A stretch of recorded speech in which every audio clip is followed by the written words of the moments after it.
So, I think that as everybody, which is evident from the number of Richardsons that we got for the webinar, that Agile is here to stay. Well, what do you think about that, Jared? Well, Agile's been around in multiple flavors for quite a while. We just passed the 10-year anniversary, and it seems to, at least from my client list, to really be making the leap from the smaller companies, from the startups, from the companies that can move quickly to the larger megacorps. My last two clients were, international multi-billion-dollar companies, and it's very interesting to see Agile having leapt the chasm, right, clearing the chasm in that way. Definitely seems to have arrived to stay. So, and I think that it's interesting that you mentioned that large companies, you see large companies now implementing Agile. One of the things that, one of the first methods of Agile that came out, and it's classified as an Agile method, is XP. And I think that, maybe people are a little bit confused as the difference between XP and Scrum and how they work together. Maybe you can talk about that a little bit. Sure. XP, or Extreme Programming, was one of the, as you mentioned, early Agile methodologies. In fact, it predates Agile, as does Scrum. And XP focused mainly on the development practices. It's one of the reasons I think it had such a hard time getting penetration across the board. Then Scrum came past, and while it does touch on technical practices a little, Scrum is more about managing the cadence of the releases. It's about having a weekly or a bi-weekly sprint. It's as much about giving managers as it is developers a regular cadence to the work and releases. So Scrum has ended up being more of a management cell, more of a management tool, which is not a bad thing, but Scrum, without those technical practices, without test automation, without continuous integration, without some pair programming or pure code reviews, you end up as, gosh, what's the quote? Scrum will let you regularly deliver crap on a very regular, consistent schedule. You need both, right? Anytime you have one extreme or the other, you're missing out. So I would tell anyone who's looking at adoption or who has already begun an adoption, make sure that you're not on one extreme or the other. If you have only the Scrum practices or only the technical practices, you're missing half the picture. Now, you mentioned earlier about implementing Agile with large companies. But typically, Scrum is used for smaller teams. So how does that, mix in with the large company? I'm starting to see, I hate to use the phrase loosely repackaged, but I'm starting to see things like Leffingwell's Scaled Agile Framework, SAFe, or Ambler's Disciplined Agile Delivery. They're taking things like Scrum and Scrum of Scrums and presenting it in a way that management can really get their head around. So the old-time Agilists are looking at some of these new frameworks and saying, well, it's the same thing we've always done, but when you've not been exposed to it and you've not been involved with it for years, they really take these concepts and make them manageable. They put it in a place where managers and executives can really get their heads around the ideas. So that I'm finding that as an increasing entry point with a flavor of Scrum, with a flavor of Agile that's aimed at managers.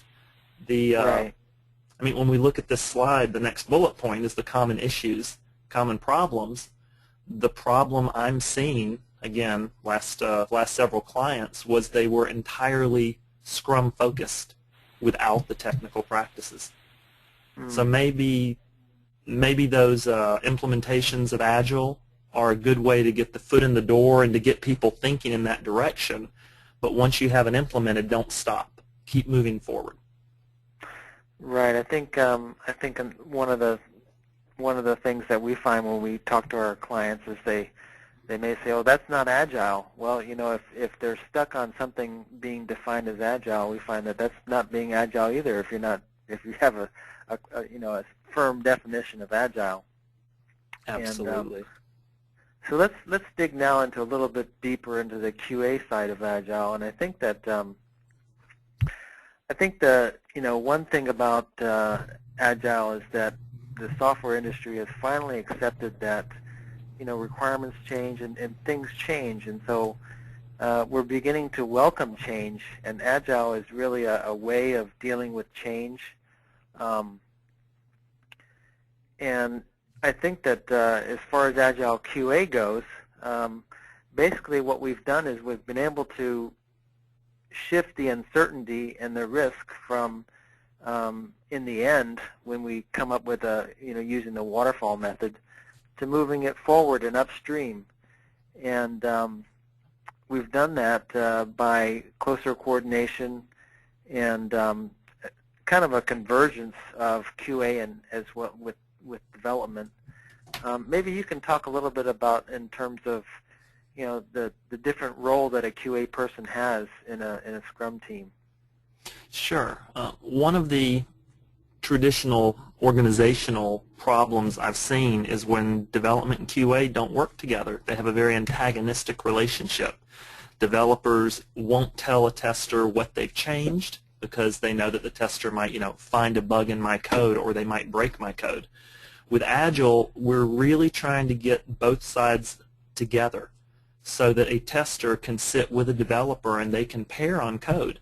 The tester understands what sorts of things I want to test. They know what sorts of boundary conditions are going to be hit. They might not, and probably don't at first, have the technical skills to write those automated tests, whether it's a unit test or package level or integration. The developer has the technical skills. So the developer sits down, brings up the toolkit, starts to write a basic test, explains to the tester, the QA teammate, this is what I'm covering, and the tester goes, no, no, no, no. Okay, that's a good basic test, but I would also test, you got A, but here's B, C, and D. So you start to bleed over. The technical skills start to bleed over to the tester, the QA personnel, but that testing point of view and the understanding of how to really thoroughly cover your code, that skill bleeds down to the developer. So you end up working as a team. That's the biggest change I see when you first get started. Right. I think that that's probably something new in terms of working together with waterfall teams. Is that it used to be 10 years ago we'd throw software over the wall and then the developers would wash their hands and say, we're done. It's your job now. And I think that with Agile, it's we're done or we're not done as together rather than separately. Like I was saying earlier, in terms of living with risk and moving the risk, actually Agile is less risky because you end up moving the risk forward in smaller chunks than waiting to the end till you end up with something that maybe is not working well. Just to reiterate about the team concept that you mentioned, I've dealt with a lot of clients, and like I said, sometimes they get stuck on a methodology and thinking of Agile as a methodology, but really Agile is it's a model of collaboration, of working together, and Scrum is just one way of implementing that model. I think that you mentioned the Agile Manifesto before, and in the Agile Manifesto, one of the things is that people and their contribution and what they can do are more important than processes and documentation. And the problem is that requires a lot of teamwork, and there's no more, my work is done and now it's your turn. It's, we're not done. And so let's move on to, some of the particular details in the testing part of things. One of the here's a question that came in here. How does exploratory testing, this question is from Jaya Prakash, how does exploratory testing fit in with testing in a sprint? Maybe you can talk about that a little bit, Jared. Oh, absolutely. One of the resistances that you often see from the testing and QA side of the house is you're automating the test, you're eliminating my job. And that could not be further from the truth. What we're trying to do is automate the boring work. As a tester, as a QA professional, do you really enjoy bringing up 5 different browsers on 3 different operating systems to click through login, 25 times every morning? This is not fun. This is not fulfilling. What we want to do is automate the boring work and free you up to do intelligent exploratory testing.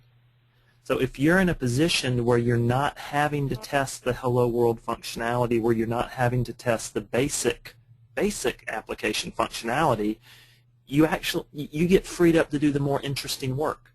Most of the people I've worked with, and I've managed QA teams and testing teams, I've lived in this world, most of the people I know that went into this field do it because they enjoy digging into the application. They end up getting saddled with boring click-through testing. So the automation is the low-hanging fruit. We get the boring work, but the exploratory testing becomes more fun. Does that? No, I think as that's a good panelists on answer. these things, we tend to take the topics and go left with them, right? So let me know if I go too far afield. That's okay. Sarah has a question here. She's asking, where does system testing fit in? Well, we haven't really touched on continuous integration yet, but this is a good place to mention it. Continuous integration is a process. There are both commercial and open source tools you can get for free that implement it. But the continuous integration server watches your code in whatever source code management tool you're using. When a developer, tester, documentation, whoever touches that code, this system, it's polling every 5, every 10 minutes, sees the change, checks it out, runs a compile, and then runs any automated tests you have.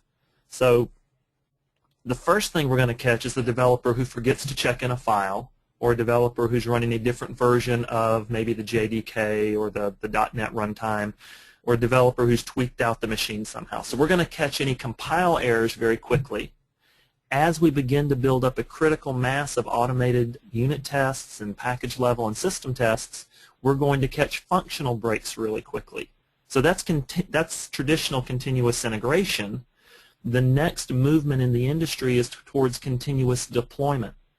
So once our continuous integration tool tells us, yes, the code compiles, and yes, the basic tests pass, we're going to take another set of scripts and deploy the server to a production-esque environment. Now when that's done, if you're using something like Quick Test Pro or Selenium and you're hitting the GUI, you can run your end-to-end automated tests there, but you can also tell the QA team that are doing the exploratory systems testing, this is where the system is deployed to.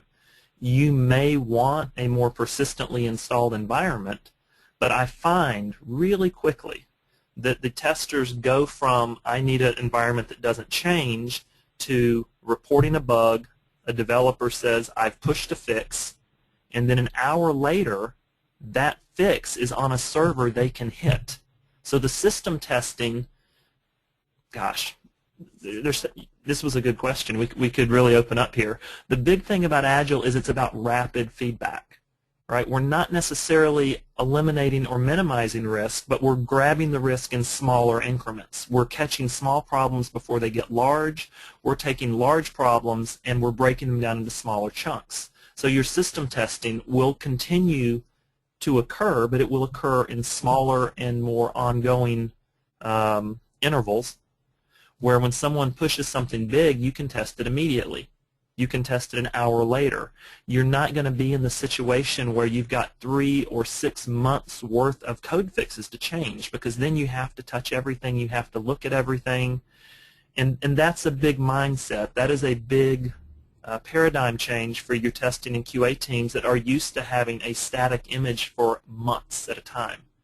They're used to having something thrown over the wall. They're going to become more involved. They're going to be sitting with the developers, near the developers. This continuous integration tool is going to say, hey, you know what, these are the 7 files that were changed. You can see what the changes are. You can see the deployed code very quickly. It's a much more ongoing process. Right. Well, another question here from Jason. Jason asked, what were the frameworks or concepts that you used in getting management on board with Agile? And I think that I just recently returned from a customer that was just starting to get going with Agile, and what I told them was that you have to be agile about being agile. And that means that not only do you have to be flexible in implementing it for your own company, but also I've worked with companies where they have an Agile team that reviews how the Agile process is going. So, and that Agile team has all the management, from top to bottom, that get together and talk about the actual Agile implementation as a project in itself. I don't know if you've run into this or not before, Jared. I've seen it implemented that way well and poorly. Right? Poorly is the Agile review team has a set of standards that they try to enforce on everybody.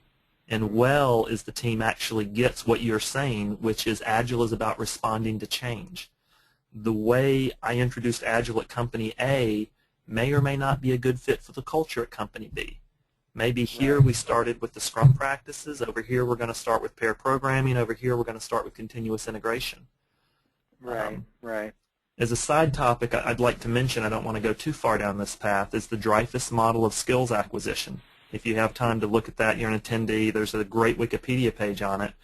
But to grossly oversimplify this, when someone is a new beginner at learning a skill, they need steps. As they get better, they learn how to copy what they've done before. Developers are cutting and pasting. You start at level 1. When you hit level 4, you understand their principles, and at level 5, you're at intuition. One of the big dangers with an Agile introduction is when you start, it's trying to force people directly up to the intuition level and say, be completely agile, completely dynamic, versus giving the beginner steps that they don't try to stick to for all time. We may start with steps, but we have to know that we're going to consciously throw them away very soon. And that's a balance. Right. One more question from Lisa here on this for right now. She asked, how should stand-ups be organized? Should they be separate development and testing teams, or everybody on the project together? And in my experience, we usually have fairly small teams of 10 people or less, and they're all together with development and QA, all working together, along with product management, that talk about requirements and make sure that everybody understands the requirements as well. Is that what you find, Jared? Absolutely. If you separate out the daily meetings, you've already introduced a separation. At the end of a sprint, at the end of a cycle, when developers say this feature's done, but there's no automated testing or the testers haven't had access to it, they say we're done, you're not, and the whole mindset we want is no, the feature isn't done. Development and testing has failed, and we're not two teams, we're one team, and the daily meetings is a great place to start that. Right, and getting back to the first bullet on the slide where it talks about test planning and test estimation, this is actually, and it kind of reiterates what the question that Lisa was asking about developers and testers holding the daily meetings together, the daily stand-ups, is that the testing and the test estimation is actually part of the whole estimate for the feature. It's not like a separate part of, apart from development, we'll test it later. That's part of the definition of done, which is a really critical element in Agile. Absolutely. Absolutely. So one more. Go ahead. Go ahead. Sorry.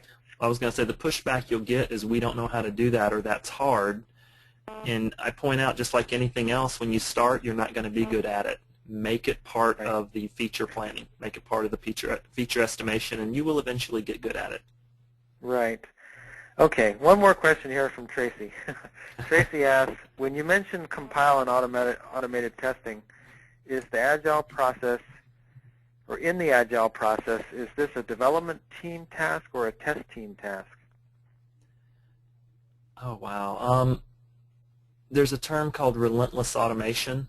I want everything automated I could get, and I don't care if there's a systems group that helps us automate it, if it's the developers, if it's your fancy consultants that you hire, hint, hint. I'm more concerned about having it automated, and whoever has the skill set, that's who should do the automation. And if you don't know how, put a developer and tester together and let them pair on it. But I don't know that there's a hard and fast rule about who should automate, as long as the automation is moving forward. I think what we've found is that a lot of companies don't have enough resources with automation skills, and so what we've done in larger companies is we've had an automation team or an automation group that actually works across different functional groups. So there may be, in a larger company, you may have, say, 5 to 10 different Agile teams, but they don't necessarily have automated testers in each of those Agile teams. You may have a group of 10 automation testers that spread themselves amongst the 10 teams. Have you run into that before? I have. What you don't want, though, is a silo. Anytime you can get those skills to be shared, whether you're pair programming or whether you finish a task and you get a peer code review where you show it to 1 or 2 other people, the goal is not only to have the automation but to bleed out that expertise. Right, so if you have an automation team and they come to work with Team A, then one of those automation engineers, if possible, should work with one of the developers or at least get those scripts reviewed by the developers. Because there will be times when the test automation team is going to miss things that the developers know about. And by getting together, you're not only bleeding expertise, you're sharing knowledge. Right, right. I think one of the things also is that, you know, by having an automation team, they can also share best practices and architecture and parameterization and things like that when they're developing their scripts that can be spread across the whole company and everybody can benefit from it.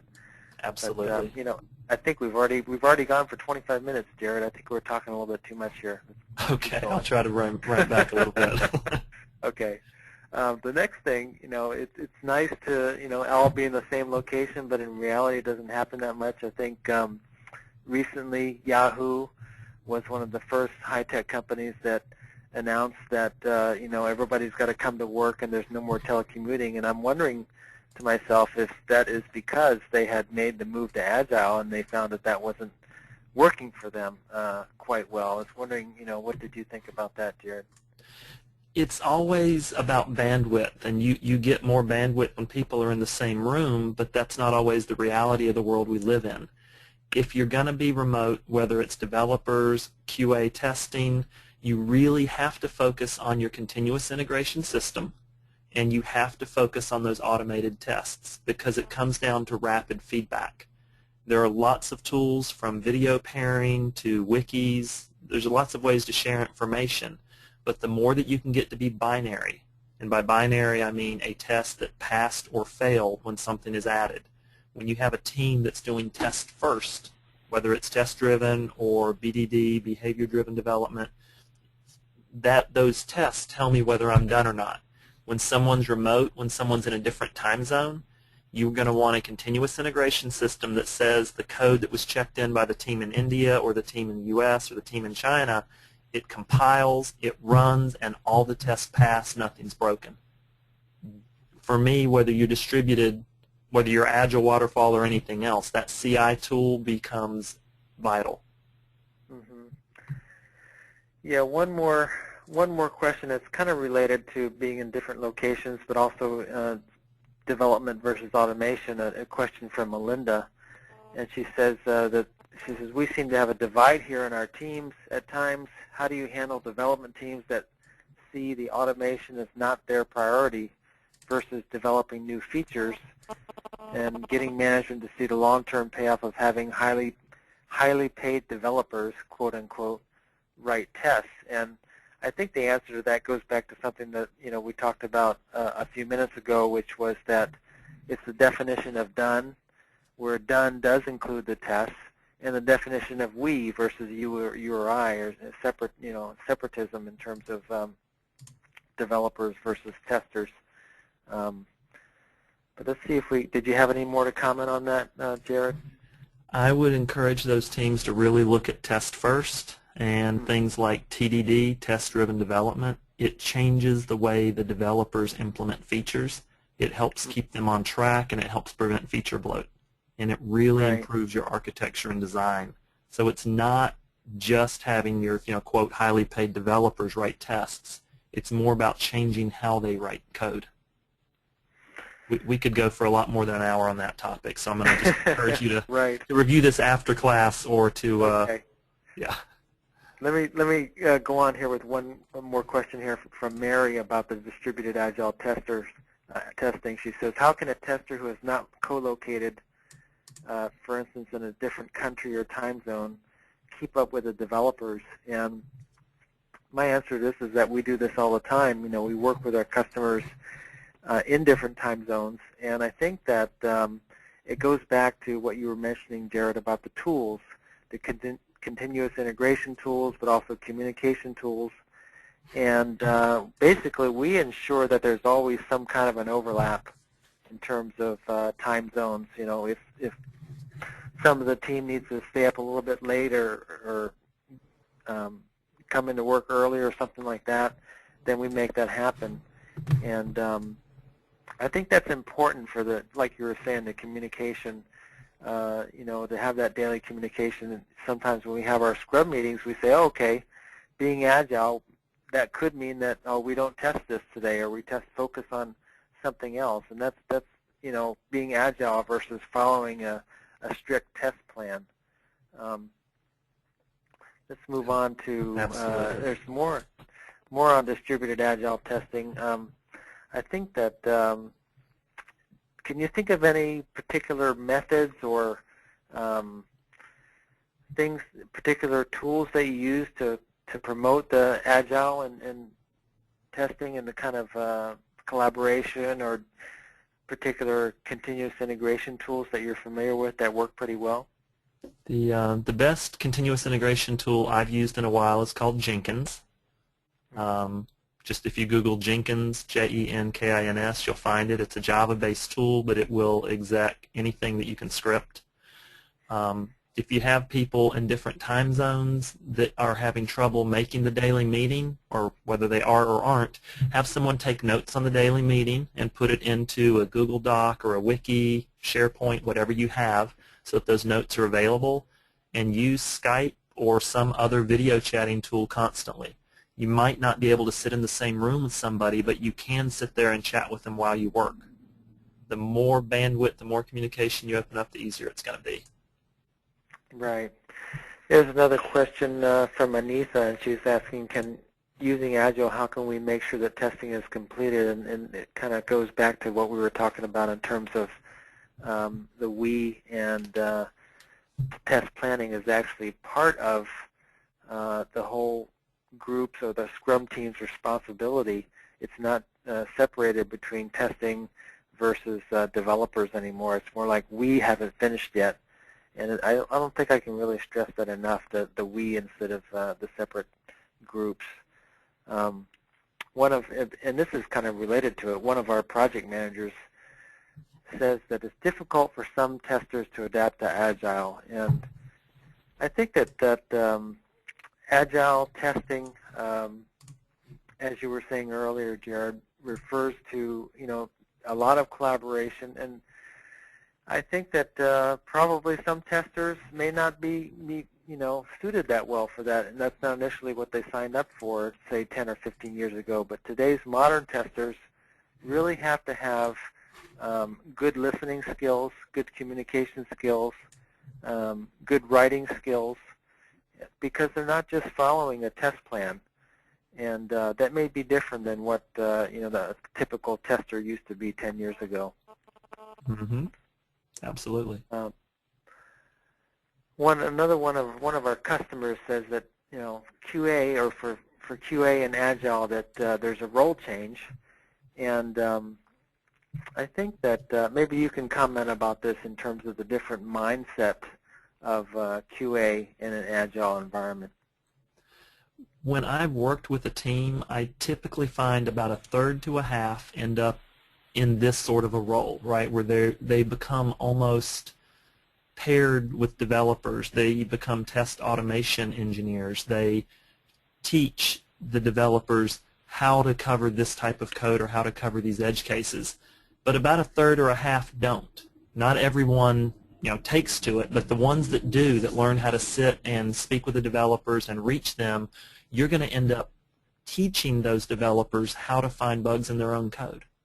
It's a different way of working, but it's a lot of fun that a lot of people really enjoy. Okay. What we find in a lot of times is that when we're working with developers side by side, like you said, we may find that certain portions or certain developers may have more defects than others, and it's not necessarily a blame game, but it just means that we work closer with them, and then everybody improves at the same time.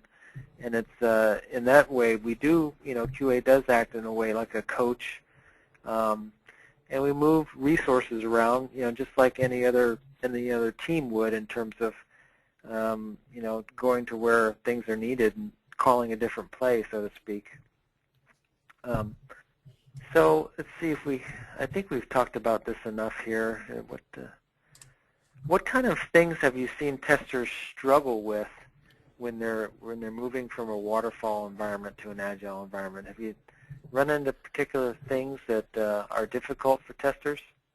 The biggest challenge I've seen is the mindset of I'm going to have 6 months worth of code to test to I'm going to have a day's worth or a week's worth of code to test. It's breaking, once you break that mindset of I have to wait a long time and then I have a long time to I get a little bit and I get a little bit of time, once that's broken, the rest of it's not too bad. That, and as we mentioned earlier, I'm not going to be doing the boring testing nearly as much anymore. I'm going to do more intelligent exploratory testing. Those are the two challenges I see. Mm-hmm. Yeah, I think a lot of QA or typical testers may have a hard time switching over from running through test cases to actually doing exploratory testing. It kind of takes a different mindset. You're right about that. This next slide is really just shows a Wikipedia page, which is, you had mentioned storing some things in Google Docs. We usually put stuff in a wiki, and every Scrum team that we work with, we promote having a Scrum team wiki page. And it kind of gets back to part of the Agile Manifesto, which talks about not no documentation, but lean documentation. And it reminds me, of somewhat of business plans. When you develop business plans, most business plans sit on a shelf and don't do anything. And that kind of corresponds to a lot of requirements in software and test plans and things like that. And so what a wiki does is really just documents things on the fly in terms of what's important and what's not important. And you can use it, a lot of even open source wikis have features such as news and helpful ways to organize information. Do most of the teams that you've worked with use wikis, Jared? I love wikis. JSP Wiki is my favorite. I really push wikis. I mentioned things like Google Docs and SharePoints because a lot of teams are already using those and they're just more comfortable with them. But yeah, wikis have they're a lot friendlier for the types of things we're talking about. Right. Now, have you had any of your teams using wikis to actually store test cases? Sometimes. When you start dealing with tools like, FIT, F-I-T, you can actually store them in that format and execute them right off the page. Mm-hmm. Now we're starting to talk about executable documentation, tools like Cucumber. This is another topic we could really go deep on. But for me, with most of the teams I work with, you have to have, it's a mid-level to advanced topic. You have to have had some experience doing test automation. But it's a really powerful thing to be able to sit down with a customer or stakeholder for a specific feature and say, here's what it does. And this is not an English description that someone has implemented with a technical point of view that does something completely different than you thought it would do. This is the description of the feature as it's going to be executed against the code, and it passed. When you can reach that level of very clear, concise communication, people know what to implement, people know what's going to be there. It's a great way to work. Right. Here's a question that's related to that from Katie, and she says, how do you change your style of testing and writing test cases when testing Agile sprints versus Waterfowl? And I think you talked about it a minute ago in terms of doing more exploratory testing. And this is kind of related also with the documentation in terms of writing test cases. What we find is that test cases are a lot they still have a good structure, but they're a lot less granular. And so being less granular, they allow more exploratory testing within the test case. So it might not say hit this key and then expect this, and then hit this key and then expect this, but rather it may be test this feature and make sure these things work according to the spec, which means that the user cannot do this or the user is able to do that, and that enables the tester to have more leeway and explore within that particular feature, rather than having 50 different test cases which document every little move that a tester should make. Is that kind of what you find, Jared? It absolutely is. The test cases become smaller, more feature-oriented, and more flexible. And they'll also find, as they work into the test automation side, the types of things that they can just cut out entirely and say, we're going to automate this versus what can be done by hand. Mm-hmm. Right. Well, that answers Mohammed's question as well. Let's see here. We have another. See, we're getting a lot of questions here. Let's keep going here. Hopefully we can answer some of these questions as we go along. Let's see. Implementing Scrum. Scrum, like I just said, what we talked about earlier, was Scrum is really one method or one way of implementing Agile. Let's talk about some of the issues now with Scrum. Jared, what would you say is the main differences, or the main differences between Scrum and Kanban? Oh gosh, there are flavors of Kanban just like others, but generally speaking, Kanban is a pull system. You have a series of swim lanes, of work lanes, and this is what's in our backlog, this is what's in progress, this is what's done, this is what's verified. And so with a true Kanban system, you're constantly pulling work so that the developers are never waiting. There's no deadline. You just continually add the work. It's continually moving through the workflow. Scrum says, here's a planning meeting. We're going to work for 1 to 2 weeks. At the end of that, here's a demo. Here's what we got done. Here's what is done. Here's what isn't done. So one of the big problems I see with Scrum, with implementations, not with Scrum, is developers are not used to breaking down work into that level of granularity. And so they'll say, this is a 3-month feature. It must be a 3-month feature. The easiest way to get around that is to sit with the developer at the whiteboard and say, draw out this feature and show me what the workflow is like. And as they begin to draw it, generally it's pretty obvious where things can be broken up. But that's the biggest thing I run into, is people just aren't used to breaking work down to that level of granularity. And of course, when you do break it down, that's when it's easier to spot where problems are going to be encountered. Mm-hmm. Yeah, it's kind of related to another question that's come in from Vicky, and Vicky asks how not to fall into mini waterfalls when testing on a Scrum team. And I think that you kind of answered that question, but it kind of goes a little bit with another question that's come in that says testers are writing test cases, and there seems to be a lot of waterfall within Agile in terms of sequentialness, and that how to get people to break things into chunks seems to be a really big, smaller chunks seems to be a big issue within Agile. If I have a team that's having issues breaking work down, I will generally go to a 1-week sprint. And if you've got a 2-week or a 4-week sprint, there's time to do a mini waterfall. And that's not necessarily a bad way to get started, but as you squeeze things down and you hit a 1-week sprint, there is not time to say, okay, we're writing code on Monday, Tuesday, Wednesday, and Thursday, and we can test on Thursday and Friday. You get pushed into concurrency. And the best way to do that concurrency, relentless automation, automate your tests, automate your builds, automate your deploys. Right. I mean, that gets back to what I said about being agile. We were working with a client that was stuck on 2 weeks in terms of their sprints, and I said, well, if that's not working for you, let's try 3 weeks. Let's try 1 week. Mm-hmm. Now, it doesn't mean that everything has to be defined in 2 weeks, because that's what the Scrum books say. Right. That's exactly, I mean, if you're not going to be responsive to change, you're not being agile. Right. Right. Well, here's a good Agile team here. So it kind of gets back to talking about Agile as not necessarily being a software development model, but really a team, and not a team of developers and testers, but people that just have different skills that contribute to a team.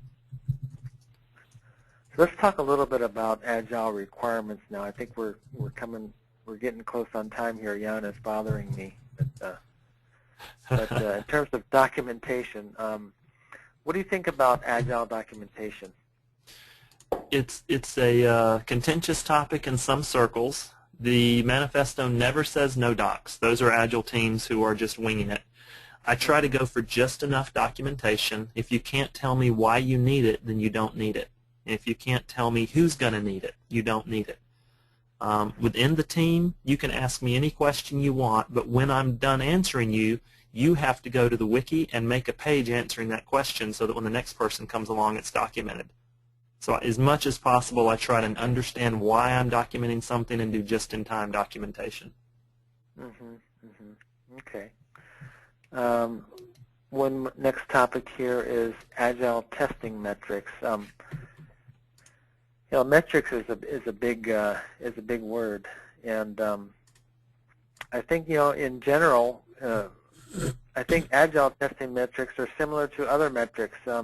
One of the things that one of the questions that came in is that their stakeholders seem to look at the metric of velocity, and that it wears the team out. And I think that to answer that question, I can get back to the Agile Manifesto, which means that it's sustainable. So if the team is wearing out, to me that means things are not sustainable. Have you ran into those kind of situations before, Jared? I have. Metrics are always used and abused, so be very careful with them. Anything you measure is what you're going to get. So if you measure velocity, you're not going to get more work out of a team. You're going to get teams putting bigger velocity or bigger points on their stories. Right. Some good metrics: code coverage. Tell me how many lines of the code are being exercised. Tell me how many bugs are getting out into production. Those are the sorts of metrics that I like to measure, but I still keep it as lightweight as I can. Right. I mean, when we talk to customers about metrics, what we say is that if you're not going to do anything with the metric after you get it and make a decision or change, then it's a stupid metric to collect. Absolutely. That's a real good way to, that's a good metric for your metrics. Yeah, I mean, if you're not going to do anything, then don't even bother collecting it. Let's go on to the next topic here, which is kind of an added topic that was not advertised in the content of the webinar, but we're going to talk about it because a lot of people are really interested in this kind of stuff. I think we've already talked about automation versus in terms of continuous integration where code is checked in and tested right away. What about performance testing? How does that fit into the process, Jared? On two fronts. One, any JUnit, InUnit, any of those basic compatible toolkits time every test they run. So use a tool like Sonar to pull those out of your test cases and graph that over time, and you'll see, if the unit tests are getting slower, the system is getting slower. Look at that sort of thing. The other side of it that dovetails more with traditional performance testing is that continuous deployment idea. If I'm deploying the system tip to tip, twice a day, 3 times a day, every time the developers touch the code, I then have an environment that I can kick off my performance tests of whatever type you have, whether they're Mercury Interactive or, gosh, I won't start listing tools, but you can run those performance tools on an ongoing basis, once a week, once a month, but dovetail that with your continuous deployment environment. If you're constantly pushing out the code, then you can constantly test against it. Yeah, that's a good one. I think that a lot of people think of, you mentioned a particular tool.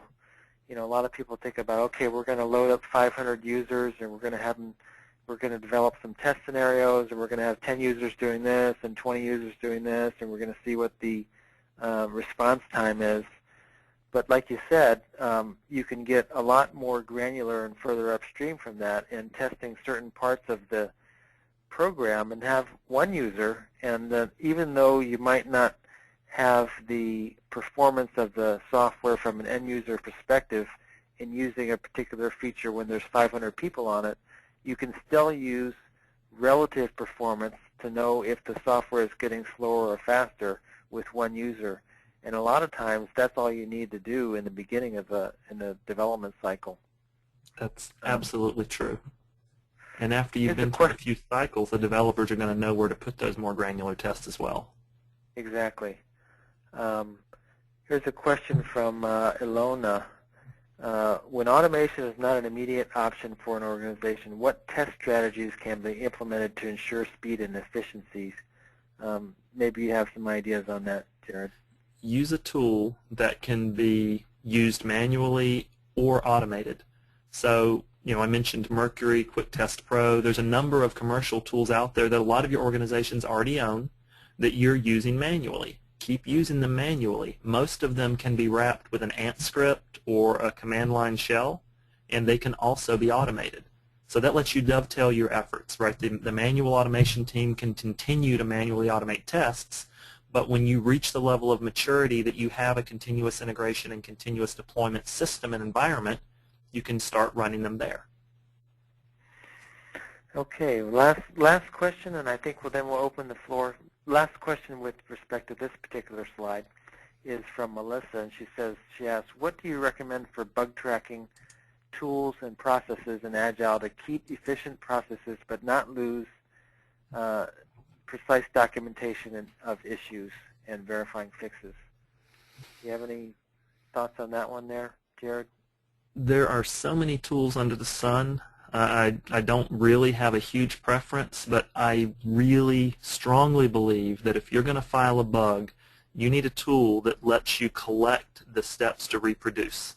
That means operating system. That means environment, browser, whatever's relevant. You don't throw that kind of information away just because you're Agile. Agile doesn't mean making it up as you go. Agile means responsive, and it's going to be very difficult for anybody to reproduce a bug if you don't collect that information.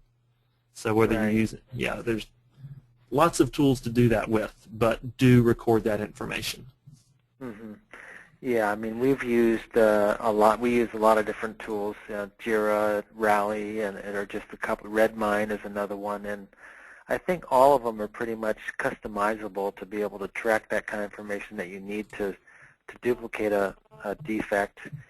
And you mentioned also one of the things that's important is a workflow, in terms of these tools being customizable, where one person can go in and do the work and see what other people have been doing, and as part of a user story or a defect. It's really, in Jira we call them issues.